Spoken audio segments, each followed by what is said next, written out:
I ask this, we all ask this and agree. In the name of Christ Jesus, amen. I'm going to go ahead in the Gospel of Matthew, and I'll just go ahead and start off and read this passage.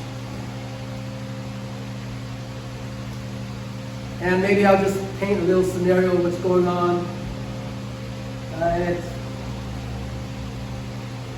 Jesus Christ is at the highlight point of his ministry. Maybe just weeks before he gets arrested. And this is taking place in the Gospel of Matthew, chapter 24. And I believe the Gospel of Matthew has much sayings of Jesus about him detailing what the end days are going to look like. I'm just going to share a portion of it. And it's going to start in chapter 24 from the Gospel of Matthew, beginning at verse 36. But about that day or hour, no one knows. Again, Jesus is speaking. Not even the angels in heaven, nor the Son, but only the Father. As it was in the days of Noah, so it will be at the coming of the Son of Man. For in the days before the flood, people were eating and drinking, marrying and giving in marriage, up to the day Noah entered the ark. And they knew nothing about what would happen until the flood came and took them all away. That is how it will be at the coming of the Son of Man. Thank you, Lord, for this writing. I pray to present this accordingly. So we remember the story of Noah. Maybe we're reminded of the VBS version of Noah, and maybe the children's Bible books where it has this cute cartoon illustration of Noah's Ark on the water. Maybe you see a giraffe's head sticking out of one of the windows. I see a big head of an elephant on the other side of the window, and it looks like a big happy family right on this boat. That's probably what we are familiar with as a child. It looks very innocent and cute by that depiction.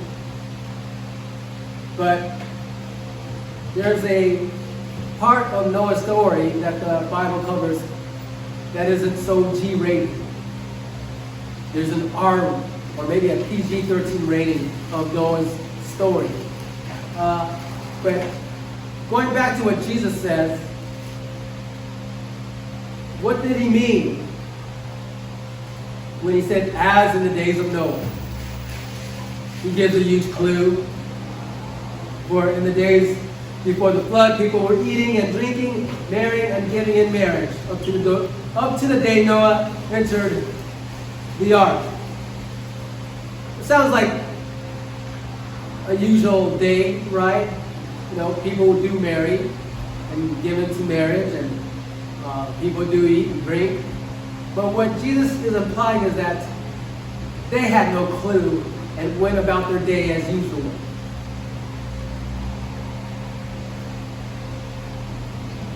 But let's track back and find the story that Jesus is mentioning here, back in Genesis chapter 6.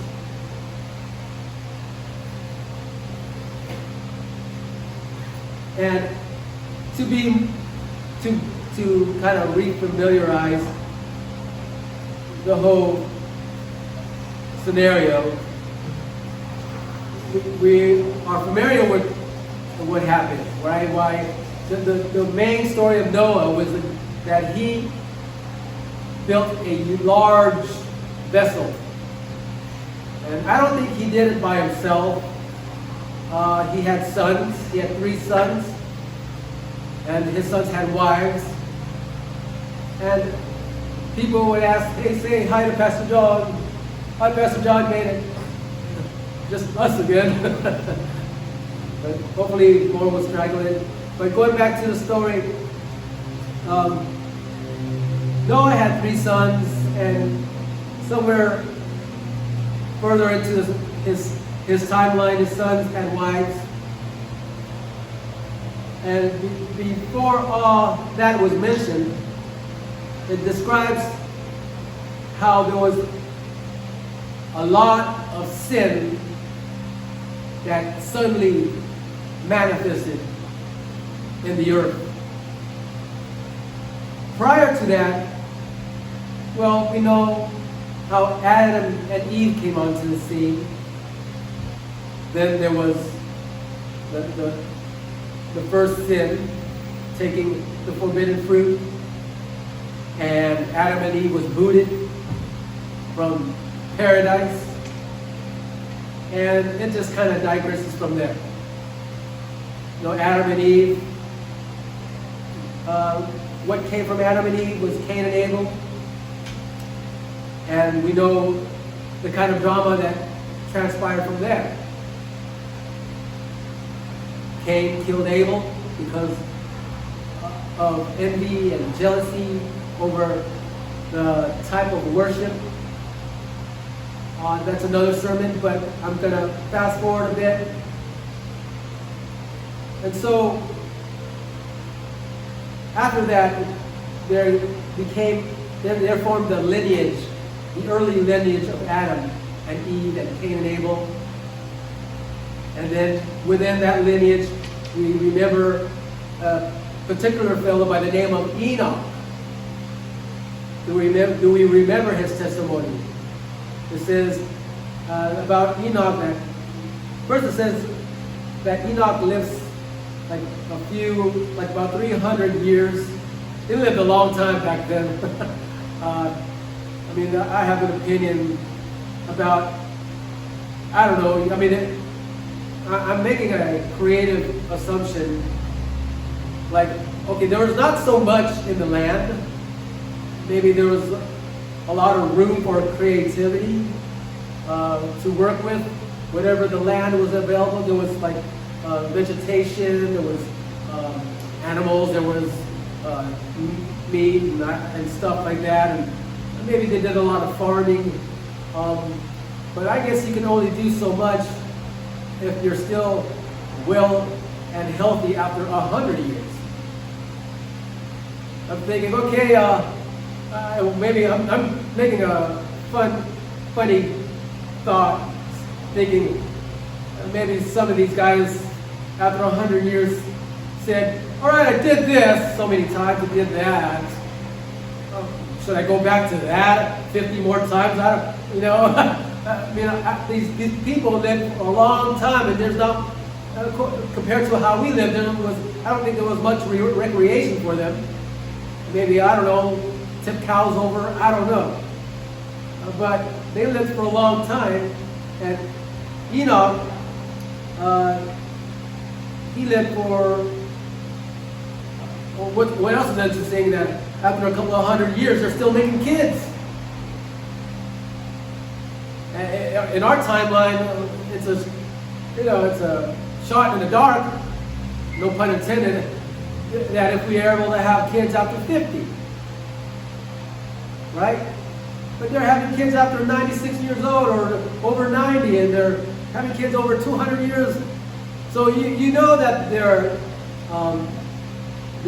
genes are highly different back then than it was today.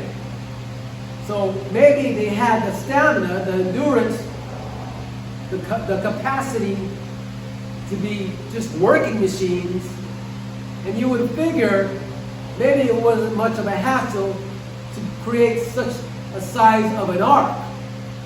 They lived long enough to build it. Scholars and Bible historians make the speculation and opinion that the ark was finally built after about roughly 60 years. It was a huge task. So let me go back to the text. And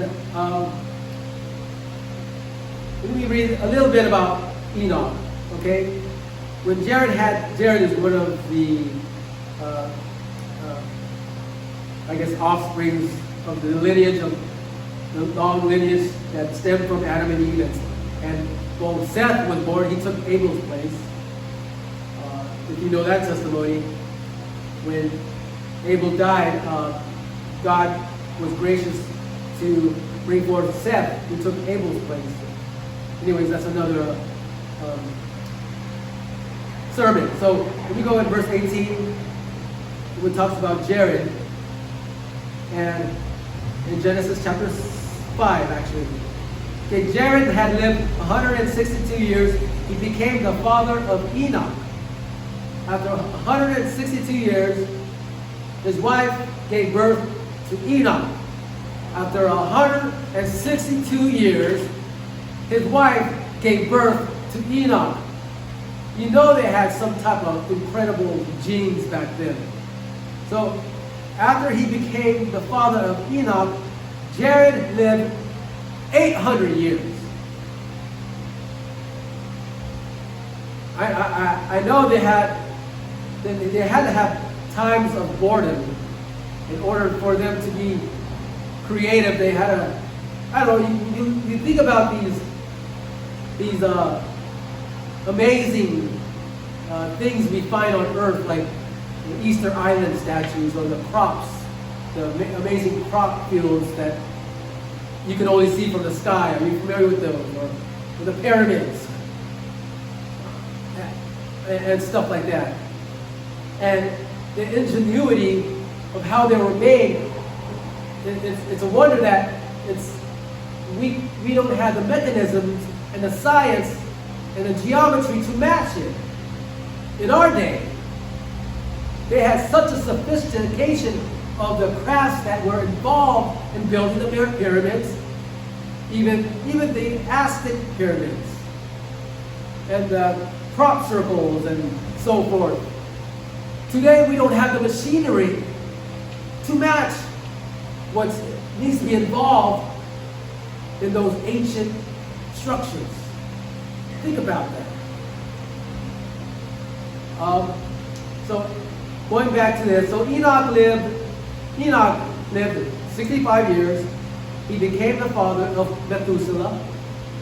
Well, I've heard incredible stories of couples being able to have children after 70 years and so forth. So he's almost normal, right? He's almost normal. And after he became the father of Methuselah, Enoch walked faithfully with God 300 years and had other sons and daughters.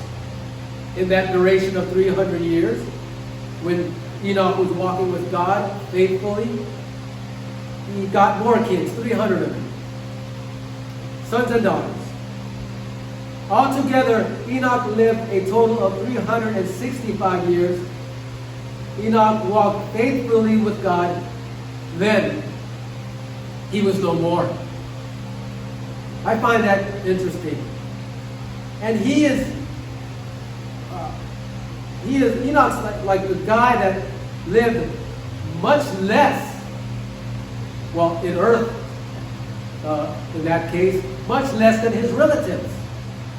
His rest of his relatives lived easily past 600 years to 900 and stuff like that. But Enoch only lived 365 years, which in our timeline, that's huge. But he only lived 365 years. Then it says Enoch walked with God. Then he was gone. Then God took him. Only the Lord knows the kind of faith he had for him to be portaled into heaven all of a sudden. But check this out. If you study the timeline, Enoch, if you study the rest of the timeline, Enoch is Noah's great-grandfather. That's what I discovered here. And so, enter Noah, the great-grandson of Enoch. And Noah was born. And after Noah was 500 years old, he became the father of Shem, Ham, and Japheth. Behold his sons. I'm going to go right into chapter 6, starting verse 1. When humans began to increase in number on the earth, the daughters were born to them. The sons of God saw the daughters of humans, saw that the daughters of humans were beautiful, and they married any of them they chose. They married any of them they chose, the sons of God. Now, I did a study on this, on the interpretation of sons of God. They're either can be described as angels or just men of particularly renowned, whatever, something of superhuman, okay? But I'm going to make the conclusion that these were angels of rebellion. And they saw the daughters of humans and were beautiful, and they married any of them they chose. Then the Lord said, my spirit will not contend with humans forever, for they are mortal. Their days will be 120 years, which is kind of the average limit in our day. A lot of, I guess in our current day, it's becoming less than that, right? And verse 4, the Nephilim were on the earth in those days. And also after, when the sons of God went to the daughters of humans and had children by them, they were heroes. They were heroes of old men of renown. So I guess in their folklore, in these people culture, the kids that were born from these sons of God became heroes and stuff to talk about, I guess, at the dinner table.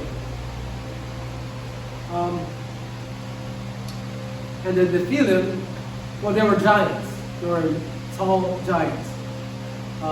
Goliath, the giant warrior that King David slayed, he was a Nephilim. Nephilim, I think that's how you pronounce it. Spelled Nephilim. The Nephilim. I think it's called the Nephilim. And these are giants. Huge men. It could have been huge women too. I guess that's where we get the idea of what Amazonian women are. I don't know. So fast forward, the Lord saw how great the wickedness of the human race had become on the earth, and that every inclination of the thoughts of the human heart was only evil all the time.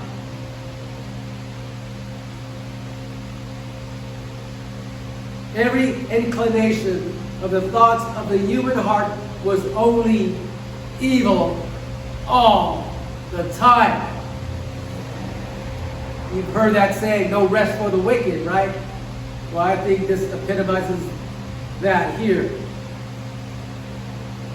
The Lord regretted that he had made human beings on earth, and his heart was deeply troubled. Now, reading this right off the bat, you would think, God is saying, oy vey. But I don't think so.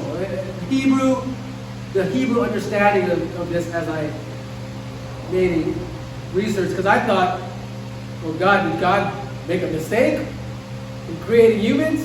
God erred. God had made an error that he created something that he shouldn't have.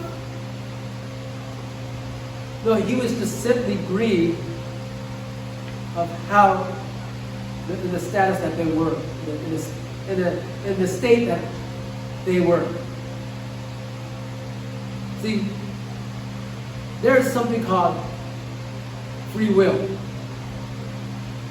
And in this era, God would not want to control things to be all roses and, cherry blossoms. You know what I mean? And the sons of God, who were, I believe, fallen angels, only fallen angels would want to create something of a negative that would distort something that was supposed to be good. Their involvement didn't make anything better for the situation. And God regretted, in the sense that he was, in a sense, in regret that they came out the way they came. That it was in the Hebrew tense is that he was sore. He felt grieved about his creation being that way.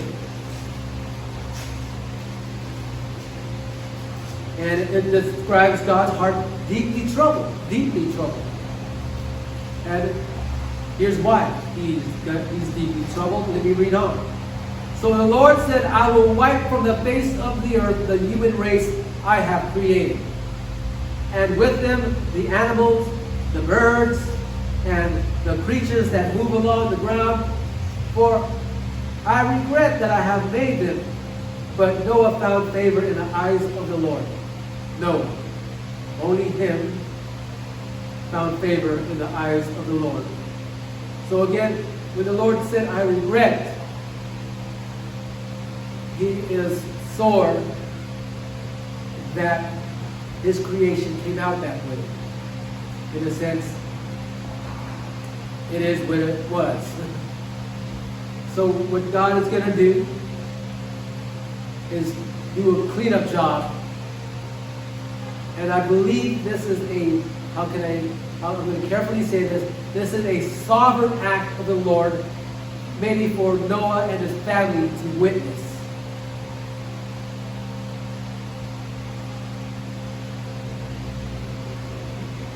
Verse 9, Genesis chapter 6. This is the account of Noah and his family. Noah was a righteous man, blameless among the people of his time, and he walked faithfully with God. Noah had 3 sons, Shem, Ham, and Japheth. Now the earth was corrupt in God's sight and was full of violence. The earth was full of violence. That's kind of escalating today. Has things got pretty risky around your area in a dramatic way all of a sudden? Are we able to walk to the places feeling safe anymore? Did we have to create routes to avoid danger more so today than before? Do we have to look over our shoulder more often than we did before? Are we noticing there's more risky and dangerous people on the streets more than before? are we seeing units, police units drive by more than before. You know, I see it in the news. You can't make it up. New York and Chicago, the crime rate has dramatically been raised high like never before. There's something that people are recognizing what's going on is the officials, the whatever administration is being, I don't know if you heard the term, soft on crime. The results of defunding the police is letting the dogs loose.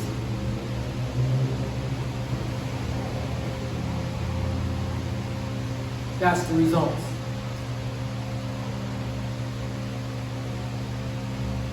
And it says here, the earth was corrupt in God's sight and was full of violence. God saw how corrupt the earth had become, for all the people on earth had corrupted their way. So God said to Noah, I am going to put an end to all people, for the earth is filled with violence. It says it again. Because of them, I am surely going to destroy both them and the earth. So make yourself an ark of cypress wood, make rooms in it, and coat it with pitch inside, in and out. This is how you are to build it. So God gives Noah the dimensions of the cubits, the measurements, the whole bit. It goes into interesting detail. And I would say professional architects and even scholars recognize this. These are actual measurements of a huge vessel. The most largest vessel recorded, the most largest wooden vessel actually ever recorded. The only vessel that would probably match or larger is what came into the 1800s, made of steel and old metals that they used back then. So, let me go further and find when he's about to board the ark.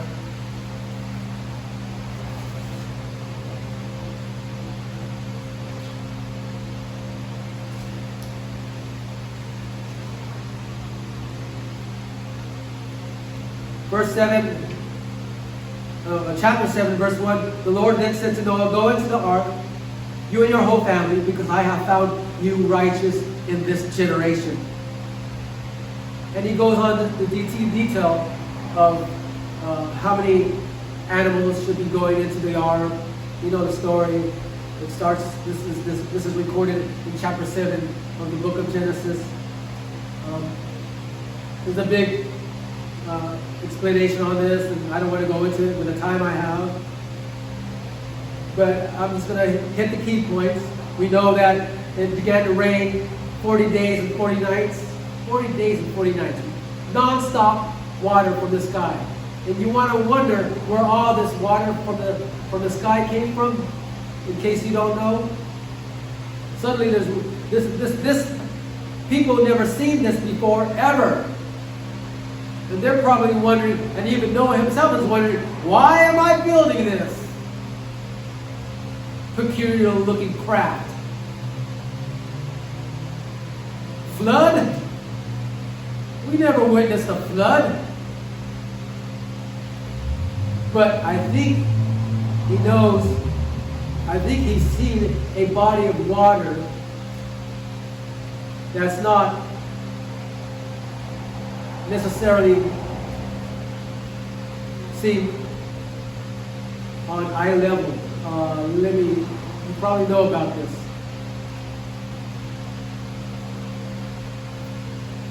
Go there real quick. On the account of creation, I'm going to go ahead and read off parts of the first chapter 1 of the book of Genesis. In the beginning, God created the heavens and the earth. Now the earth was formless and empty. Darkness was over the surface of the deep. And the Spirit of God was hovering above the waters. And God said, "Let there be light." There was light. God saw that the light was good, and He separated the light from darkness. God called the light day, and the darkness night. And there was evening, and there was morning. Behold, the first day. And God said, "Let there be a vault between the waters to separate the water from the water." This is verse 6 in the book of Genesis, chapter 1. So God made the vault and separated the water under the vault from the water above it. And it was so. God called the vault sky, and there was evening, and there was morning, the second day. And verse 9, let the water under the sky be gathered into one place, and let dry ground appear. And it was so. God called the dry ground land, and He gathered the waters He called seas, and He saw that it was good. But notice here in verse 9, and from verse 6 to 9, there's a vault, there's a separation between bodies of water.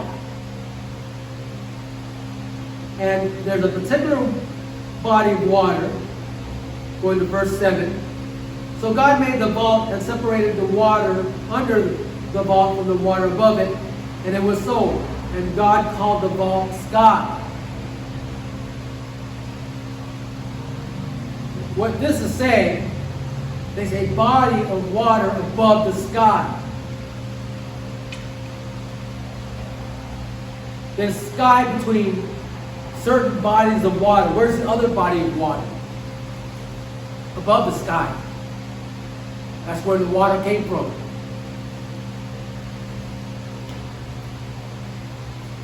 And you kind of wonder how did it rain so much, and how did it became so much water. I mean, in the scriptures it says that the highest mountain was covered with water, and the water rose above it 20 feet. The highest mountain. So God just like, boom. You know, he released the waters that was above the sky, whatever it looked like. And I think Noah was aware of that. And maybe Noah knew, okay, that's how He's going to do it. There was already water on the ground, on the sea. He probably saw how leaves float. I don't know, maybe he saw how ducks float. So maybe when God gave him the dimensions and the cubits and the diagram and the schematics of how this thing is going to look, he probably thought, okay, I can see how it's going to work. So then, I guess for 40 days the flood kept coming on the earth. This is verse 17. And I'm trying to find the part where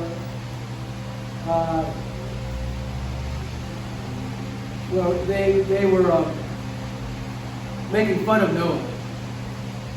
I really don't know if that's an actual account.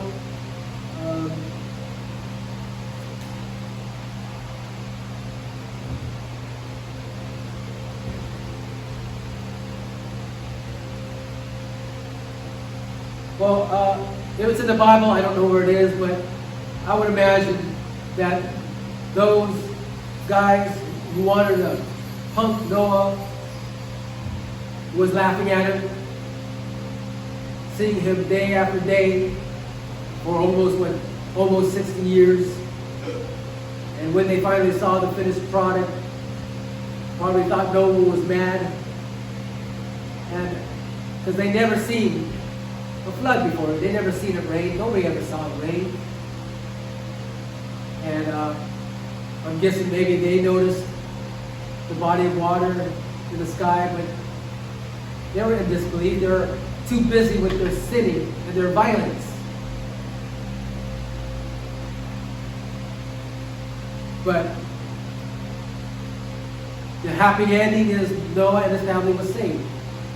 After the waters receded, the promise of God was revealed in the sky. That promise of God, people try to hijack. You know what I'm talking about? God made a promise to Noah that he will no longer destroy the earth with water. He was specific that he will never destroy the earth with water again, but there is another cleanup job coming, and it's the final one. See, this is the first end of the world that occurred, and it's recorded in Genesis. The end of the world did happen. We read it in the account of Noah. He experienced, he witnessed the end of his world. He witnessed the first judgment act from God. And it's going to be a testimonial story from his family to their family and to their family, in order that their reverence towards God would be a very active one and a healthy one.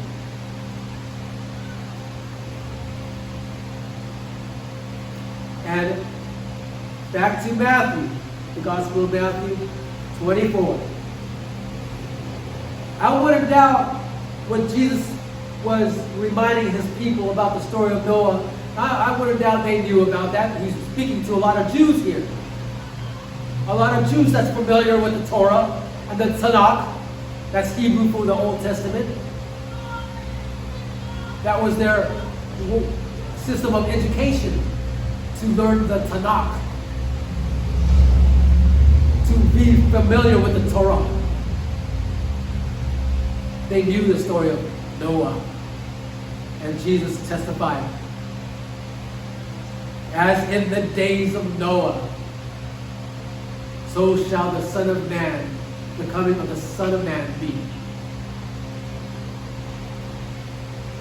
And there's a lot of people out there that are murderous, that has no conscience at all. They go about their way of life like they have no consequence when they die.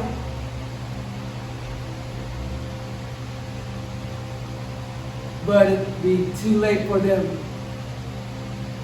to get the clue, like it was in the days of Noah.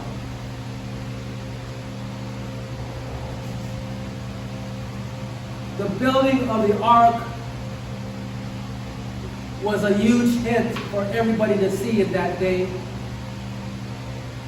In 2 Peter chapter 3, or chapter 2, 15, because we know when we read the story of Noah, God told him something and said, hey, these bad people are going to get it, but you have found favor with me.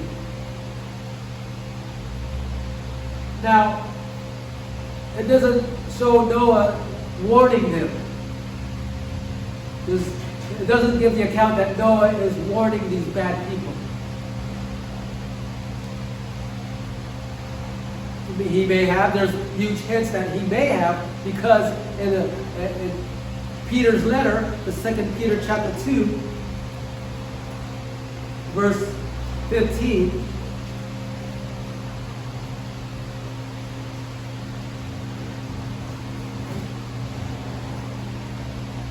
or actually verse 4.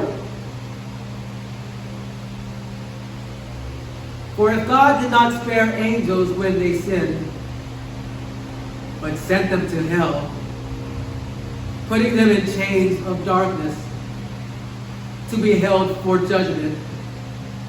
If he did not spare the ancient world when he brought the flood on its ungodly people, but protected Noah, a preacher of righteousness, and 7 others, his family.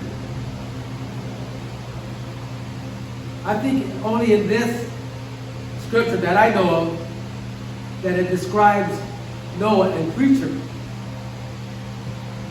There may be extracurricular writings that we're not aware of, that Peter is familiar with, that might give a more detailed account.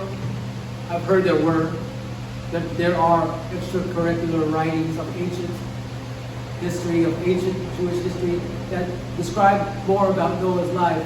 And it may describe that he was giving these evil folks fair warning. Would it be a fair assumption if Peter called him a preacher of righteousness? A preacher? So, as God finds favor with us, we have a responsibility to remain being a light and give fair warning to your beloved neighbor, to your beloved stranger, and give fair awareness of hope in Christ Jesus.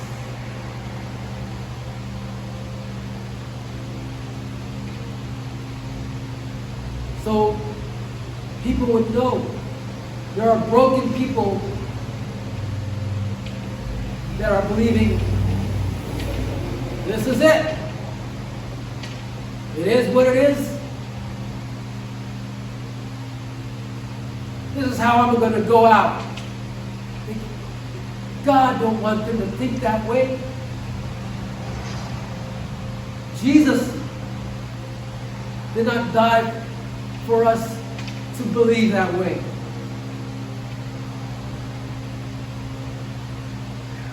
He rose on the 3rd day,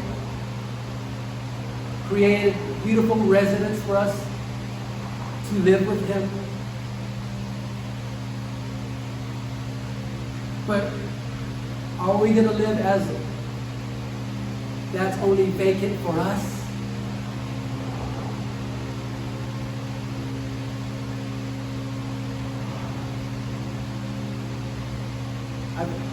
Late summer, coming late summer, just to let you guys know, I'm going to try to gather a couple of brothers from the valley. We're going to do street ministry. And what you're welcome to want to do this. To share your testimony in public. Maybe on the boardwalk. Maybe we'll start right here when the sun's out. Because in the book of Revelation, it shows you how powerful the word of our testimony is against the devil. We want to see that transpire as we speak it forth into the public, out on the boardwalk, where we'll do some worship. We're going to be a light on the shore.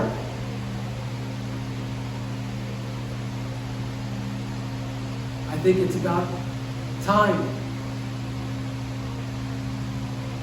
Jesus said, pray that there'll be more laborers for the harvest, for the laborers are few, but the harvest is great. Do you believe what he says? Do you care? We can at least pray for more laborers for the harvest. But I want to be one of them.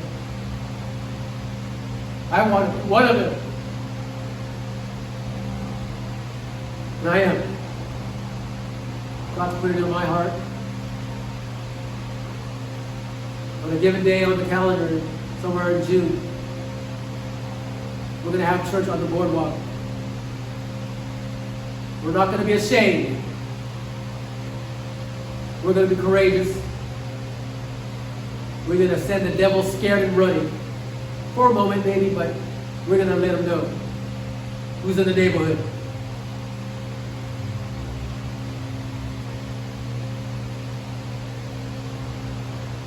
So I'll keep you posted on that. So in closing, the takeaway from Jesus here is, at that time, he's being the preacher of righteousness.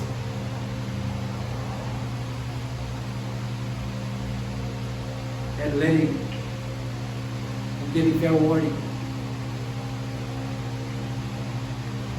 And I pray,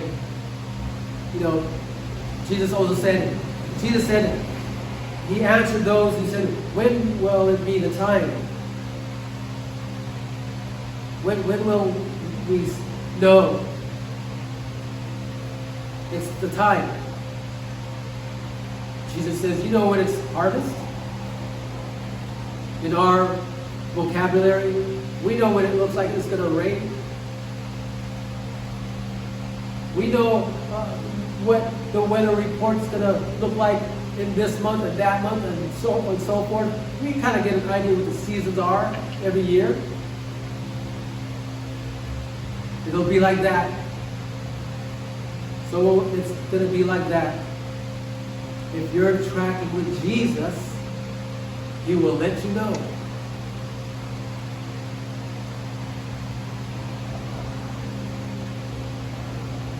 So I encourage all of us to pray and ask the Lord for wisdom.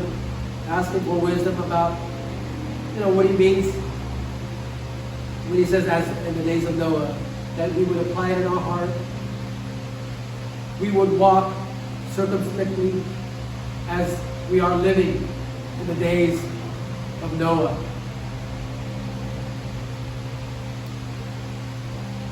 And that we would start building up our faith. Start building up our faith and be ready as Noah built up his ark to be ready.